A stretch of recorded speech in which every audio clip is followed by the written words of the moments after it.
Hello, this is Eric Hansen with Communications Conversations. Today I'm starting a new series on the blog called 3 Good Minutes. And today we're going to take 3 good minutes with Mr. David Mullen. I found him. He is still alive. And I'm lucky enough to have him right here in my backyard in Minneapolis. We just spent an hour talking about everything from iPhones to our families. So I want to spend a good 3 minutes with Mr. Mullen. Let's start with your iPhone. You profess to now have iPhone not envy, you have one. I have one. So talk a little bit about your transition from the BlackBerry world to the iPhone Apple world. Well, first of all, it's an honor to be on the inaugural issue of 3 Good Minutes. Hopefully they will be good minutes.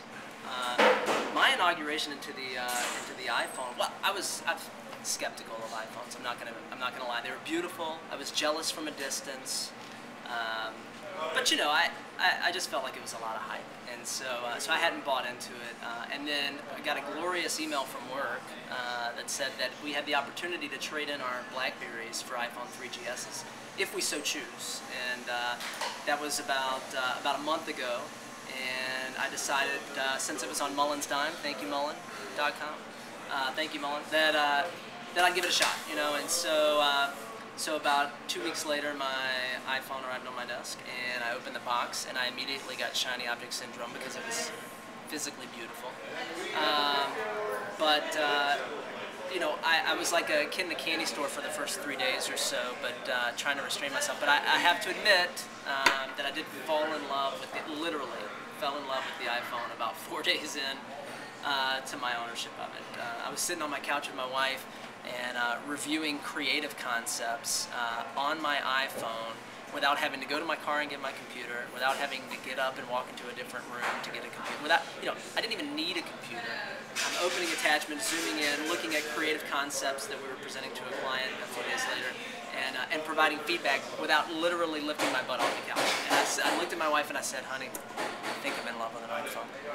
And she rolled her eyes and laughed. So I am. I'm smitten. And no sweeter words does any wife love than "I love my iPhone." How about that?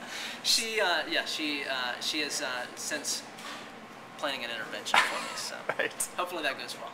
So I've been worried about you for a while with your blog. You haven't blogged for so long. Actually, your last post was thank you along the Apple lines. Yes. And as a big supporter of that, we thank you for that. Yeah. But talk a little bit about where you're at with your blog. I know there are a lot of people out there feeling like I am. Like, what is David going to write again? How often will he write? Will he come back? And what's going on in your world? What's influencing that? Yeah. I'm sure no one's wondering that or even noticed probably, but you know, life's just gotten crazy. You know, what I did was previously I would blog usually between like 10 p.m. and 2 a.m. You know, I'd work my butt off all day, come home to getting tackled by my 2 kids who are under the age of 4 and a half, and spending several hours with them, and then spending a couple hours with the wife, and then the wife would go to bed and I'd stay up till 2 a.m. blogging. Between work, you know, things have just ramped up a lot at work, and so I spend a lot of evenings, you know, working. And then the evenings that I'm not doing work after 10 o'clock, my wife has a small home-based business that we've started and has taken off like crazy, which is very good, but requires some help from her from time to time.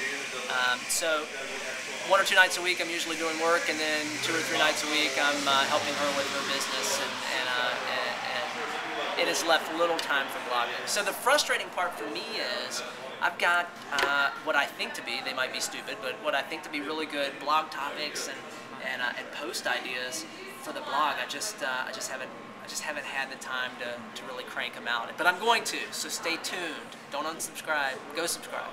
I've got a series in mind that I hope to write in the next week and really kick off, and hopefully that momentum will get things rolling. Well, I think I can speak for a lot of the people that I interact with online that we're looking forward to that. So, well, thanks. Curious to hear that. Thank you very much. You did one of your posts earlier this year was around 4 PR predictions for 2010, and right. one of those that I thought was interesting was around the fact that people will realize that social media is not the handsome prince that many think it is. So, right. How have you seen that flex out on the agency side and just in general as you've been interacting online? Yeah. I mean, I think that I think there's clearly still some shiny object syndrome, as our friend Jeff Livingston would say,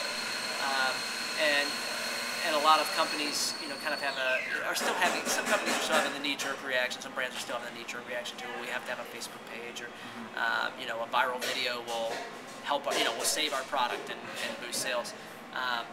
But I do think that we're starting to see that one come true. I mean, I think that a lot of brands. The great thing is that in 2009, a lot of companies realized, rightly so, that social media, most likely has a really good place in their marketing communications efforts, which is great.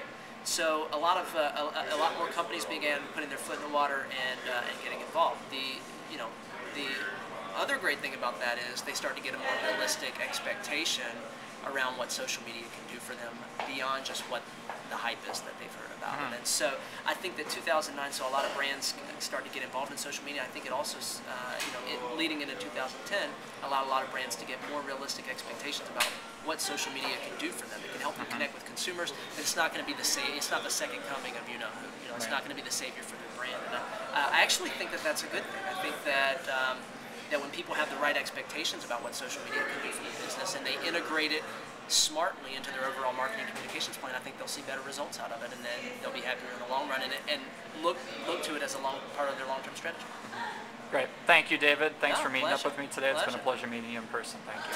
Yep. Me too, man. I can't tell you, I was so excited when I found out I had a meeting in Minneapolis. You're actually the first person that I reached out to. So That's very nice to hear. Thank you for that. All right.